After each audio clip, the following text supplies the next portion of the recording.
Evangelho de João, capítulo 8, versículo de número 32. Glória a Deus. Vamos todos ler juntos, amém? E conhecereis a verdade, e a verdade vos libertará. Vamos repetir de novo?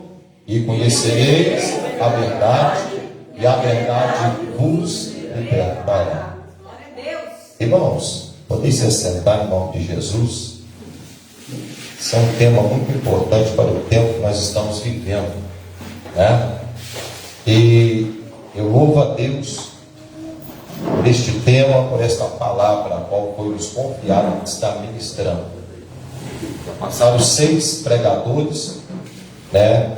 E eu, pela misericórdia de Deus, irei estar findando essa campanha em nome de Jesus. Aleluia. Irmãos, nós sabemos que na Bíblia Sagrada, no Novo Testamento, há 4 evangelhos. Cada um foi escrito para um povo diferente. Nós percebemos que Mateus, ele escreve para os judeus, Marcos, ele escreve para os romanos, e Lucas escreve para os gregos. Cada um tem um sentido. O Evangelho de João, ele não tem um povo específico a qual João está dirigindo a palavra, o Evangelho. Ele está dirigindo a massa inteira, o povo inteiro. E nós vemos que cada um tem um tema a se levar. Você percebe que em Mateus, no evangelista, Mateus apresenta Jesus como o rei dos judeus. Você percebe que em Marcos, o evangelista Marcos, ele vai relatar que ele é, aleluia, o servo obediente. Quando Lucas vai relatar sobre Jesus, ele vai descrever que ele é um homem perfeito. E quando nós vemos no Evangelho, a qual nós acabamos de ler, o Evangelho de João, vai relatar que ele é o Verbo de Deus, que estava com Deus desde a criação de todas as coisas. Esse Verbo se fez carne e habitou no meio de nós, habitou no meio do ser humano. Por que ele habita no meio do ser humano?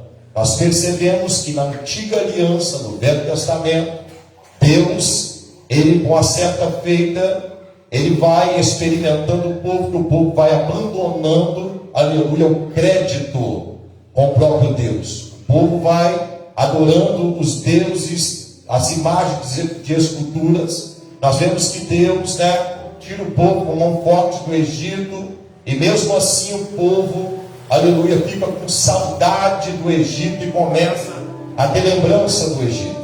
Então, por certa feita, Deus trata com o povo, o próprio Deus, ele, por certa feita, ele vai relatar que ele está meio desgostoso de ter criado o ser humano. E ele fica por um espaço de tempo sem falar com o ser humano, sem ter relação com o ser humano através do profeta, por 400 anos. E esse período de 400 anos foi um período meio massacrante, porque não havia profecia, não havia profeta que falasse com o povo. Então o povo de Malaquias, aleluia, até Mateus, você percebe que Deus fica 400 anos sem falar com o povo. O povo fica oprimido, o povo fica meio cabisbaixo, e nós percebemos que este povo é tratado de uma certa forma por Deus, porque Deus é dessa forma. Quando o ser humano se distancia dele, ele faz uma certa forma de uma provação, para que chame a atenção do povo, para que o povo entenda que só ele é Deus que rege o céu e a terra, e tudo que é habitado, aleluia, é regido por Deus.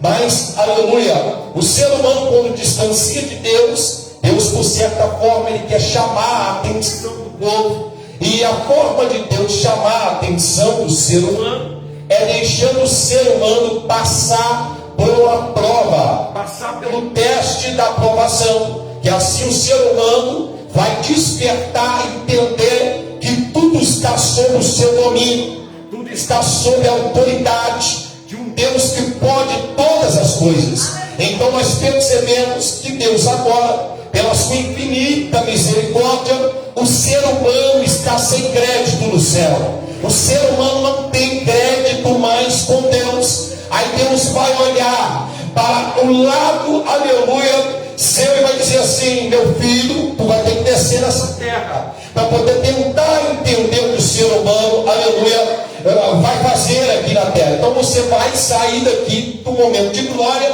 e vai descer. E tu vai descer e vai entender, vai sentir como um homem sente, vai sentir dor, aleluia, vai tentar se relacionar para você tentar, aleluia, vir passar para mim o que é verdadeiramente o povo. Mas sendo Deus, o Deus que é onisciente, o Deus onipotente, onipresente, ele já sabia de tudo que ia acontecer. Mas Deus é assim. Deus, quando ele quer tratar, quer falar uma coisa, aleluia, ele tem as suas formas de trabalhar, porque ele também é o Deus da presciência, ele sabe de tudo. Ele é o Deus, aleluia, do passado, do presente e do futuro. O ser humano, ele só vive do passado e do presente. Passado por quê? Porque passado, já passou as coisas, e o presente que ele vive agora. Mas só quem vê o profundo e o futuro é o Deus Todo-Poderoso que está aqui nessa noite. É o Deus da presciência. Ele sabe de todas as coisas. Então na sua presciência está escrito, aleluia, em Efésios capítulo de número 1, que antes da fundação do mundo, ele nos elegeu em Cristo. Só para você ter um pouco da noção como que Deus é poderoso. O que eu quero te dizer aqui nessa noite? Deus que fez eu e você como um boneco de barro no jardim do Éden, e você acha que Deus está afim de te perder você no mundo das trevas? Você acha que Deus está afim de me perder? A criação feita por Ele com as suas mãos, quando Ele, aleluia, criou os animais, criou as separações, Ele diz: haja. Mas quando Ele criou eu e você, Ele desceu no jardim e pegou, aleluia, o barro que estava argila e nos criou. E tem uma coisa que tem dentro de nós, é o fôlego da vida que Ele soprou sobre as nossas narinas. Então nós podemos perceber que quando Deus cria, tudo que Deus cria é bom, é perfeito, é agradável. Aí você pode agora me perguntar: mas por que, pastor, que Deus cria um anjo de luz perfeito? Foi criação de Deus. E por que ele peca contra Deus? Porque é chamado livre-arbítrio. Você está aqui nesta noite e você tem um livre-arbítrio de escolha. O livre-arbítrio de escolha de ficar na presença de Deus. Ficar na presença de Deus é vida em vida com abundância. Ficar no mundo das trevas é pagar o preço, aleluia, que o diabo tem para com as nossas vidas. Mas Deus te trouxe aqui nesta noite para te entender: o preço já foi pago por Jesus na cruz do Calvário. E é por isso que você está aqui louvando e agradecendo o nome dele. Quando o evangelista João escreve o seu primeiro capítulo, apresenta Jesus como verbo. No segundo capítulo, ele vai dizer que Jesus foi convidar a família de Jesus, o próprio Jesus, para ir para uma festa de casamento. Quando chega lá, o que vai acontecer? O vinho acaba da festa, a alegria da festa acaba. E o que Jesus vai fazer? Olha só, eu fui convidado para essa festa. Então essa festa não pode ser uma festa que no outro dia o noivo vai ser abusado, o pai do noivo vai ser abusado, os pais da noiva vai servir de chacota. Então, para essa festa não dar embarrocada, vamos fazer o seguinte: essa festa vai voltar a ter alegria, porque era uma festa de casamento. Então a palavra de Deus relata que ali, aleluia, haviam, aleluia, aquelas 6 talhas, e ele transfigura aquela água que era para a purificação dos judeus em vinho, e se torna novamente a alegria daquela festa. No capítulo de número 3, você percebe que um certo homem, príncipe dos judeus, ele quer ter com Jesus, ele quer conversar com Jesus. Só como que ele está dentro da sinagoga e ele é príncipe, e ele tem uma autoridade otorgada sobre ele, ele está com vergonha de encontrar com Jesus de dia. E o que ele faz? Ele quer conhecer Jesus, ele quer conversar com Jesus. Porque Jesus vem fazendo milagre. O currículo de Jesus está muito grande. Ele quer conhecer meu pastor Jesus. E o que ele vai fazer? Ele vai ter com Jesus de noite. E o que ele vai perguntar? O que é necessário para eu herdar o reino dos céus? Jesus vai falar com ele: ó, Nicodemos, é necessário tu nascer de novo. Ele vai perguntar: como eu, um homem velho, vou entrar no ventre da minha mãe e vou nascer de novo? Aí Jesus quer dizer para ele assim: tu tem que nascer da água e do Espírito. Da água por quê? Da água porque remissão do pecado. Do Espírito por quê? Porque não adianta eu nascer de novo simplesmente deitando na água, mas o Espírito não habitar do Senhor sobre a minha vida. O que ele quis dizer? É nascido de carne é carne. O que é nascido do Espírito é Espírito. Jesus quis dar um choque de realidade para ele, dizendo assim: não nasça simplesmente de aparência por fora, mas nasce de caráter por dentro. Nasça por dentro. Porque aquele que nasce por dentro toma do Espírito, bebe da água do Espírito. Jesus quis dizer isso para ele. Por que você está fazendo esse rodeio todo, pastor? Para chegar na palavra. Eu não estou fora da palavra, eu estou dentro da palavra, para chegar no cenário da palavra. Porque conhecereis a verdade vos. Mas para ser liberto precisa de um processo. Só que o problema aqui é que Jesus não estava falando para os que estão de fora, estão falando para judeu que está dentro da igreja. Aí que é o problema. Quando chega no quarto, você vai perceber que a mulher pega em adultério. E você percebe que ali Jesus trata do pecado dela, não aponta o pecado dela, mas trata do pecado dela de uma forma muito amorosa. Muito amorosa. Porque tem gente que não sabe tratar com o pecado. E acha que o pecado é tratado empurrando com a barriga e chutando. Não. O pecado é tratado dentro da palavra.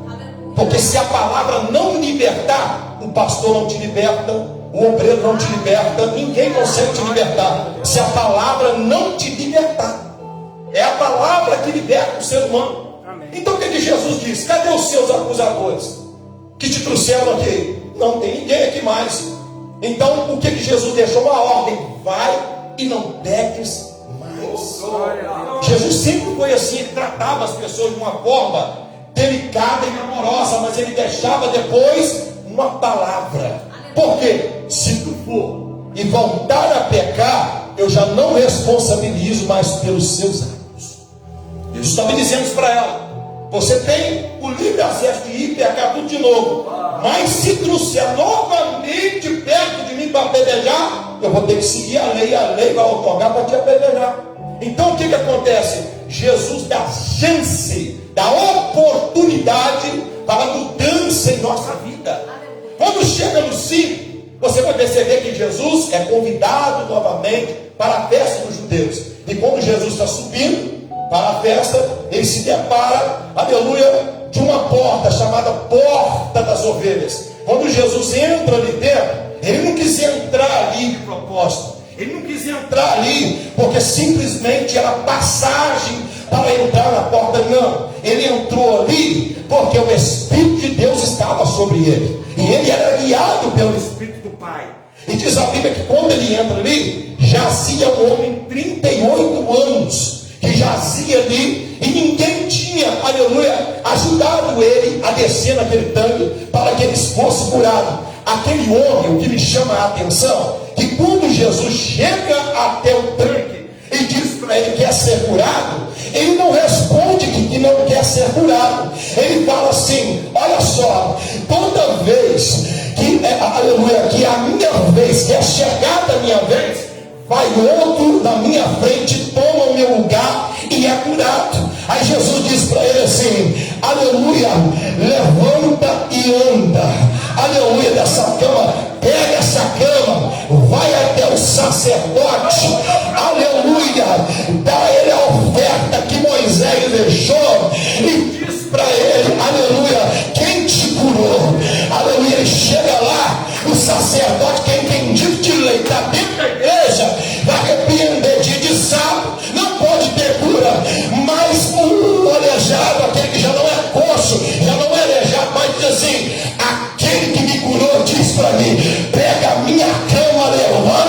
e vai embora com ela. Aleluia. Jesus te trouxe aqui para te dizer: pega a tua cama, na baixadaia séria, levanta nesta noite e anda, em nome de Jesus o Nazareno. Aleluia. Por quê? Porque os judeus, eles queriam regimentar a lei, e eles queriam, aleluia, viver debaixo da lei. Mas só que tinha parágrafos da lei que amparavam o ser humano. Mas aqueles parágrafos, eles riscavam. Qual que era? Amar o próximo como a ti mesmo. Eles não tinham isso. Porque eles se posicionavam dizendo assim: nós estamos bem vestidos, nós somos doutorados, sabemos falar versadamente, vamos para o público, para as praças, e sabemos que nós somos dizimistas fiel, sabemos que nós entendemos da lei, do Pentateuco de Moisés, os 5 primeiros livros da Bíblia, sabemos de cor salteado. Só que eles não tinham amor ao próximo. E quando vai descorrendo estes capítulos, o evangelista João, aleluia, que é chamado do discípulo amado, ele vai minuciar isso em detalhes. Você vai perceber que ele escreve isso, o Pedro está aí filmando em detalhes, minuciosamente, porque ele não quer passar batido, porque ele não quer escrever de qualquer maneira, porque é aquele que diz a Bíblia que deitava sobre os ombros de Jesus e escutava o conceito mestre. Você vai ver que os 11 discípulos correm, mas só ele fica, aleluia, debaixo da cruz do Calvário. Você percebe que é só ele, aleluia, que aguenta mesmo a pressão. É um homem que fala pouco, mas fala acertado. Aleluia. É um homem que não joga a palavra ao vento. É um homem que ele conversa. Você vê que o evangelho dele não é chamado de evangelho sinótico, é chamado simplesmente de o evangelho de João. Ele não tem a sintonia de Mateus, Marcos e Lucas. Não, você vê que ele transparece a figura do unigênito, o Filho de Deus, de uma forma minuciosamente, em detalhes.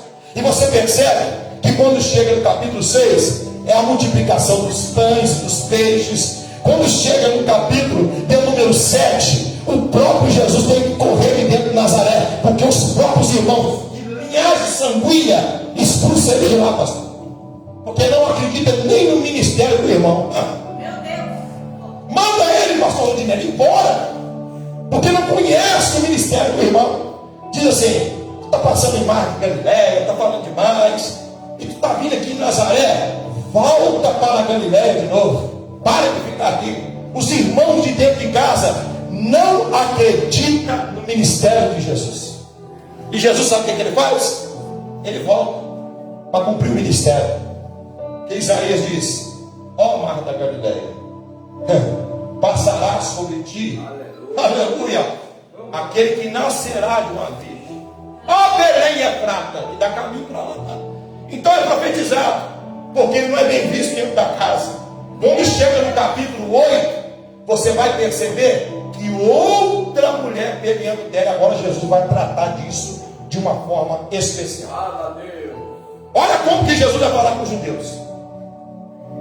Vai reunir os judeus ali, querendo escutar a palavra de Jesus. E Jesus vai falar com ele assim: vocês são escravos. Aí os judeus dizem: nós somos escravos? Escravos de quem? Nós temos por pai Abraão, que é o nosso pai da fé, e nós não temos cometido pecado algum, porque nós somos filhos de Abraão e descendentes de Abraão. Estava tirando até Jesus de jogo. E tu chega aqui e diz que nós precisamos de ser libertos do pecado. Quem é tu para dizer que nós temos que ser libertos do pecado, se nós somos a descendência de Abraão? O que os judeus queriam dizer para ele assim: você que está pecando, não nós, porque nós temos linhagem de descendência. Você sabe o que eles falaram com Jesus ali, meu pastor? Queriam tirar Jesus de cena, dizendo assim: você é quem? É andarilho? Você é quem está falando com a gente? Eles quis tirar Jesus de cena. Aí quando Jesus vai contar a conversa de Samara Rosa para ele, sabe quem ela vai falar? Se verdadeiramente o Filho vos libertar, vós sereis livres. Glória a Deus.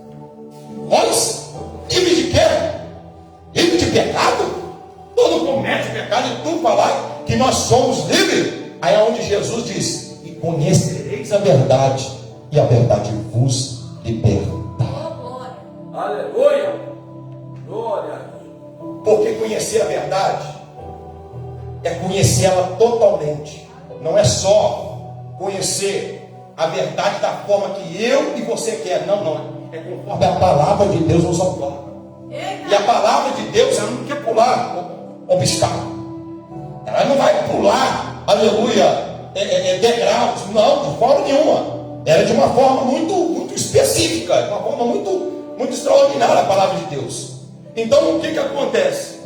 Vocês entendem de lei? Sim, é lógico. Mas como que vocês cumprem a lei?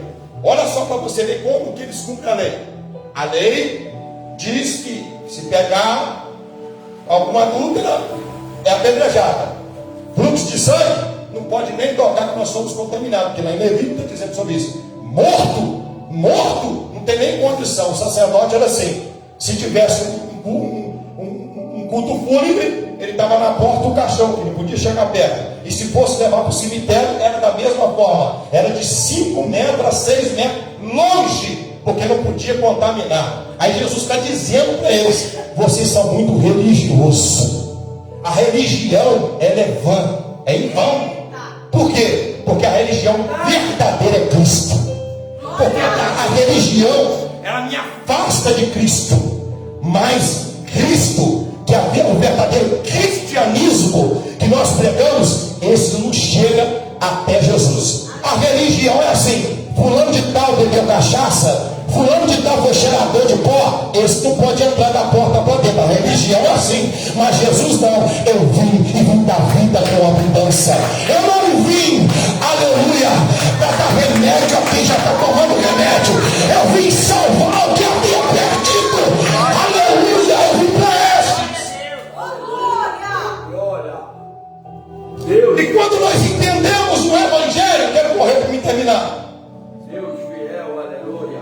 Nós dimensionamos o Evangelho e não julgamos o próximo.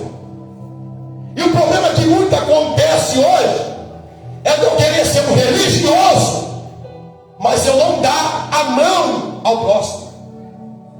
Eu querer ser religioso, aleluia, demais, a ponto de eu falar: fulano de tal pode subir, mas Beltrano tem que ficar. É dessa forma. A religião me afasta da graça, que é o favor imerecido que Jesus pagou na cruz do Calvário. A religião é como se fosse um muro de obstáculo, e nós sabemos que o véu já foi rasgado, o livre acesso de direito de vida eterna está aqui. Então o que Jesus quis dizer para os judeus? O que João quis dizer, aleluia, na sua narrativa, falando que Jesus está falando para os judeus? Eles pararem de ser religiosos. Eles pararem de ser religiosos demais. Porque o religioso demais é assim: ele veste um paletó, uma gravata, passa na rua. Se ele deparar com alguma pessoa embriagada, com uma prostituta, ele passa de nariz empinado, dizendo assim: aí, tá vendo? Fica aí, ó, vai morrer nisso aí, ó. Mas não. Se fosse mesmo verdadeiramente viver o cristianismo, esse vai chegar e vai dizer assim: Jesus tem uma palavra para a tua vida, vamos para a igreja comigo. E vai uma sépia, vamos para lá, porque lá tem uma palavra para te libertar dessa vida que você está vivendo. Aleluia. Então você percebe que quando Jesus agora depara, ele vai dizer: conhecereis a verdade. Jesus estava falando: a verdade sou eu. Aí por quê? Porque o versículo de baixo está dizendo: se verdadeiramente o Filho vos libertar, o Filho está falando com ele, vós sereis livres. Jesus está falando, conversando com eles: se verdadeiramente o Filho vos libertar, vós sereis livres. O que eu acho mais importante, que o evangelista João, ele narra lá nas suas epístolas, perto de Apocalipse, no seu capítulo 2 de 1 de João, assim: filhinhos, não pequeis, mas se porventura alguém pecar, temos um advogado junto a Deus, Jesus Cristo o justo. Esse é a propiciação pelos meus pecados, não somente pelos meus, mas de todos aqueles que por reconhecedor, aleluia, que é pecador. Então isso não me dá a pauta que eu vou sair pecando, não. Não vai me dar autoridade, obreiros, pastor, para eu sair fazendo tudo quanto é coisa. Mas não, se eu porventura, se houver na caminhada um deslize, ninguém pode tacar pedra, tem que me levantar e me ajudar. Porque a religião me afasta, mas o evangelho me chega perto do caráter de Jesus. Aleluia!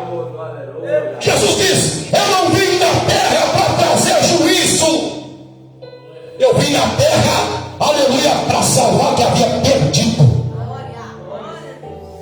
Só que eu tenho uma notícia para te dar. Eu também venho falar sobre juízo aqui nessa noite. Eita! Porque ele já veio como um servo, mas ele virá como um juiz. Olha aí. Para julgar todas as nações. Apocalipse está dizendo sobre isso. E eu e você teremos que comparecer mediante o trono branco para poder tratar de tudo aquilo que nós fizemos.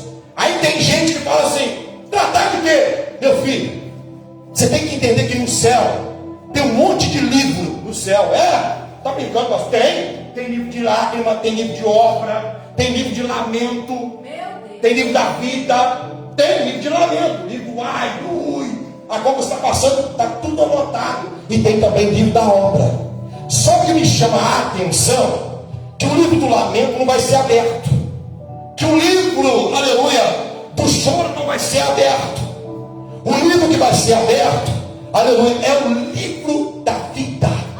Mediante o livro das obras será aberto, e Jesus, como um registro, vai olhar e vai ver o que nós fizemos. Qual que é o peso da balança? É dessa forma. Qual que é o peso da balança? Só que no último dia é o livro da vida que será aberto. Como assim, pastor? Vou te dizer, Daniel capítulo 12 está dizendo: e o livro será aberto, o livro da vida. E quando esse livro será aberto, diz a palavra de Deus que muitos, aleluia, ressuscitarão para a vida eterna, quando esse livro for aberto. Mas também muitos ressuscitarão do pó da terra para vergonha e desprezo eterno. Então, o que me chama a atenção e que eu venho pregar aqui nessa noite: quando Jesus nos liberta, nós não vivemos mais mediante a lei, porque a lei oprime, a lei massacra, mas nós vivemos mediante a graça. E a graça não nos afasta de Jesus, a graça nos preenche. Por quê, pastor? Porque a cédula do pecado da morte estava na mão de Satanás. Jesus desce, pega a chave, pega a cédula. Qual que é a cédula que ele paga? É a própria morte dele na cruz do Calvário. Então ele vence a morte. A Bíblia diz que ele traga a morte pela vitória. Qual a vitória, pastor? Vitória da cruz do Calvário. Então, sobre nós repousava o quê? Espírito de morte, espírito de horror, espírito de desprezo. Como assim, pastor? Isaías relata, 1 de João relata sobre isso no Evangelho. Como assim? Nós vivíamos na região do vale da sombra da morte. E quando nós vivíamos debaixo da região do vale da sombra, João evangelista vai relatar: e raiou a luz no meio das trevas. Por quê? Porque ele é a luz que veio ao mundo, salvar o perdido que estava em treva, e sobre ele resplandece a luz da vida eterna. Aleluia! Aí a Bíblia vai dizer: todos aqueles que creram nele receberam a luz. Lá vai a cega. Todos aqueles que creram nele receberam a luz da vida. Oh, glória! Eu sei que tem essa noite pessoas que aceitaram Jesus, que receberam a luz da vida e não andam em trevas, anda debaixo da luz, pastor Rodinelli, anda debaixo da graça. Aleluia! Anda debaixo da misericórdia, perdido devaninho, porque recebeu a luz. Aleluia! Aleluia! Glória a Deus! Então, quando nós recebemos a luz, nós testificamos da luz, e sobre a nossa vida não há treva. Deus é fiel. Se eu recebo a luz, quem me testifica é a luz, é Jesus, não sou eu. Então o seu corpo não é mais seu. Você está de brincadeira, pastor? Em Hebreus 11 diz isso. O seu corpo não é mais seu. Diz a Bíblia Sagrada que o nosso corpo é templo do Espírito Santo. Aleluia. E sabeis de vós que não é de vós mesmo? Já é dele. Aí eu aceito Jesus, eu vou fazer o que eu quero da minha vida. Vai não. Eita! Oh! Eu expliquei isso poucos dias para uma pessoa. Pastor, toda vez que eu saio, que eu afasto, parece que é uma ferroada que eu tomo. Meu filho, Jesus não quer te perder não. Ele vai prensar você mesmo igual, aleluia. Tinha a prensa lá do Getsemane. Igual tinha lá, onde eles prensavam as azeitonas, para poder fazer, né, o azeite. Você vai ser imprensado, meu filho. Porque sobre você tem uma marca. Tem uma marca sobre a tua vida. E a marca é de salvação. Ele não quer te perder. Ele vai fechar a porta se ele quiser. Ele vai fazer você passar pelo vale. Ele vai fazer. Mas ele vai fazer você também entender que você é dele. Aleluia. Aleluia. Não é de você mais. Você não toma conta do seu corpo mais. Ah, vou ali agora, eu vou falar do fulano, do Beltrano, porque eu sou linguarudo mesmo. Não. Tem que entender que sobre você repousa o Espírito Santo de Deus. Aleluia. E sabeis que não é de vós mesmo. Aleluia. Não é mais, é dele. Então por isso que você não tem mais, aleluia, opção de voltar para trás. Pastor, estou passando numa prova ferrenha, travada. Passa chorando, mas passa com ele. Glória a Deus.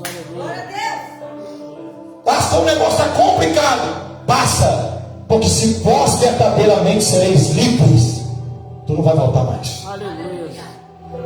Por quê, pastor? Porque a verdade que eu conheci, ela me libertou. Glória a Deus. Ela me libertou do crack, ela me libertou da cocaína, me libertou da cachaça, me libertou do vício. É? Liberta qualquer um. Aquele que for até ele, jamais ele o lançará fora. Aleluia. Oh, aleluia. Jamais. Salva Deus. Aleluia. Já estou encerrando, mas só 3 minutos, pastor. Fala, meu Deus. Chegou Jesus. Dentro de Jericó havia um homem cobrador de impostos, terrível, Zaqueu. Outra. Quando Jesus chega, já logo descreve o nome dele. Ô Zaqueu, desce aí, porque hoje me convém repousar na tua casa. Quando ele desce, o que os fariseus vão fazer? O fariseu é terrível. Não gosta dessa raça de fariseu. Conta disso. Jesus detestava essa raça de fariseu. Olha aí. Ele disse que vai repousar na casa dele. Ele come com um pecador. Que homem é esse que fala que é filho de Deus? Ele senta na mesa com o pecador e come. Só que quando ele entra na casa de Zaqueu, ele nem tem fala com Zaqueu. Zaqueu que aborda ele logo de cara. Zaqueu vai dizer assim: mestre, se porventura eu tenho defraudado alguém, eu quero dizer para o Senhor que eu vou retribuir quadruplicadamente, 4 vezes a mais. Por quê? Porque ele era mesmo cobrador de impostos e ele era extraviador do dinheiro. Porque o imposto que era colhido em Jerusalém, em Jericó, que era devolvido para Roma, ele era 2%. E o camarada quis usar de esperteza, 4%. Mas só quando ele encontra com Jesus, ele de ladrão, ele passa a ser agora seguidor. Sabe o que Jesus vai falar com ele? Ah, rapaz, hoje entrou salvação dentro dessa casa, porque seria descendência também de Abraão. O que eu quero te dizer aqui nessa noite? Não importa o ato que você vem cometendo, mas quando você levantar a mão, tudo é atacado pelos maus do esquecimento. Ah, pastor, a caminhada é difícil? Ela é. Não vou falar com você que ela é fácil, mas de rosa não. Porque Jesus disse assim: quer vir após mim? Aí eu disse: não está afim mesmo de andar com os meus, para milagre, tudo. Põe uma cruz e vem atrás de mim. Aí em seguida o negócio é renúncia. A cruz é lugar, é sinal de renúncia. Pastor, como que eu faço para ser liberto? Eu tenho campanha na minha igreja, para a honra e a glória de Jesus. Só que eu falo com as pessoas: se você vir na igreja, mas não lê a palavra de Deus em casa, você nunca vai ser liberto. Porque aqui está escrito: e conhecereis a verdade o que? A palavra. E ela vai te libertar. Eu um certo dia que eu falei com um rapaz, você sabia que isso está escrito dentro da Bíblia? Ah, você está de brincadeira. Eu falei para você, olhar ali para ele e falei assim: Deus, com infinita misericórdia, a fim de matar esse cidadão que estava cometendo esse pecado. O cara, pelo amor de Deus, a partir de hoje eu não quero cometer mais esse pecado. Eu não sabia que estava escrito dentro da palavra de Deus, mas assim, a palavra de Deus era o mapa do tesouro. Era o hino do ano, eu falei, era o mapa do tesouro. Ela nos guia ao direito da salvação eterna. Aleluia. E ela, o que me chama mais a atenção, que ela trata mais com pessoas que tinham descrédito do que aquelas que tinham crédito. Porque Jesus veio dar crédito a quem não tinha crédito. Isso é forte. É a mesma coisa que lá no céu tu não tivesse conta, tivesse saldo nenhum, e quando ele chegou perto de você, você aceitou, ele disse assim: eu abri agora uma conta lá no céu. Não é conta de Cicobi, não é conta de Cressol, não é Caixa Econômica Federal, nem Banco do Brasil, é a conta da salvação que está sendo depositada lá. Aleluia, é Fala, Deus. encerrando agora. Meu Deus! A verdade liberta. E os judeus saem de perto dele. Um ira, por quê? Porque achava que pelo nome de Abraão alguém era liberto. Mas uma certa feita ele diz assim: está aqui quem é maior do que Abraão, do que é maior do que Moisés, do que é maior do que Salomão. Jesus bate no peito e diz: está aqui quem é maior do que essa turma toda aí. Abraão é pai da fé? Sim. Está registrado no rol, né, dos heróis da fé? Sim. Mas está aqui quem é maior do que Abraão. Está aqui quem é maior do que Moisés e os profetas. Então aqui nessa noite, irmãos, com essa palavra que eu venho trazer da parte de Deus, não é de mim, é de Deus. Se há porventura alguém no nosso meio que ainda não aceitou Jesus como único suficiente Salvador, ou que ainda, aleluia, ou está afastado dos caminhos do Senhor, eu não vou falar desviado, porque essa palavra eu não gosto de falar. Desviado é o diabo. Quem se afasta é afastado. Quem desvia simplesmente é o diabo. Porque aquele, ele crê, não extremamente, nem obedece. Ele é o descrédito, tá? Mas você que às vezes afastou dos caminhos do Senhor, ainda tem a sua conta aberta da salvação no céu. Tem um dele no nosso meio, eu quero te convidar, você aqui na frente. Aleluia. Tem um dele no nosso meio, se porventura ainda não aceitou Jesus como único suficiente Salvador. Ah, pastor, eu preciso deixar muita coisa para me aceitar Jesus. Ah, não precisa nada. Venha como estás. Aleluia! Tinha uma mulher que estava vivendo com 6 homens que nem era dela. Vou falar o que Deus está mandando eu falar aqui. 6 homens que não era dela. 5 ela tinha vivido e não tinha dado certo, ela estava com outro. Jesus revela a ela. Ela é alcançada pela graça de Deus. Sabe o que acontece? Ela vai dentro de Samaria e chama o povo dizendo assim: você lembra do que o profeta Isaías falava? Né? Achamos ele. Vem cá e vê. Vem ver. Aquela mulher virou uma missionária. Porque largou tudo aquilo que estava vivendo para seguir Jesus. Então a vida para seguir Jesus é a vida de renúncia. Pastor, eu gosto de ir no forró, eu gosto de dançar mesmo, eu gosto de fazer isso, eu gosto de fazer aquilo. Mas quando aceitou, é vida de renúncia. É relutar contra a sua carne. A sua carne. A Bíblia diz que a sua carne vai ficar apodrificada aqui na terra. O ser humano é um ser tricotrômico. Ele tem corpo, espírito e alma. O corpo vai ficar na terra, porque volta para o pó da terra. O espírito volta a Deus que o deu. E o terceiro é a alma. É você que decide aonde você vai depositar ela. Se é no céu ou no inferno. Ah, pastor, tu veio aqui para julgar? Não, eu estou falando uma coisa que é a realidade da palavra de Deus. Eu não posso chegar aqui e ser omisso contra a palavra e depois eu ser cortado no dia do arrebatamento final. Tem alguém no nosso meio? Aleluia, eu quero orar pela tua vida, em nome de Jesus. Não tem ninguém para aceitar Jesus ou que está afastado do caminho do Senhor? Não? Amém. pastor, eu quero chamar todos vocês para estar aqui na frente, para a gente estar orando em nome do Senhor Jesus. Glória.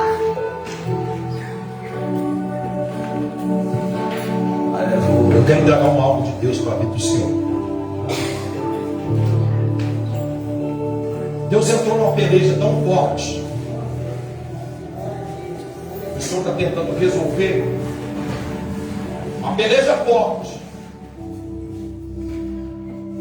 E Deus mostrava para mim que o cajado está na sua mão. Mas de vez em quando tenta balancar o cajado. Deus falava isso comigo. Uma autoridade está sobre a vida do Senhor, muito forte.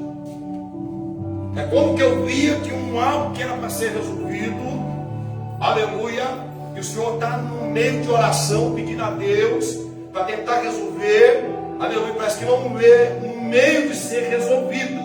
Mas Deus me trouxe aqui para dizer para a vida do Senhor hoje. Eu estou colocando tudo sob ordenança, aleluia. Tudo está sendo registrado no céu, assim te diz o Senhor, homem de Deus. Eu estou alinhando tudo, aleluia. Estou fazendo algo, aleluia, pensar que havia tudo acabado, está voltando de novo a acontecer. Eita. Eu tenho ouvido as tuas orações, teu clamor pela madrugada, homem. Demeácia, demeácia. Meu Deus. Nome a divinaracia.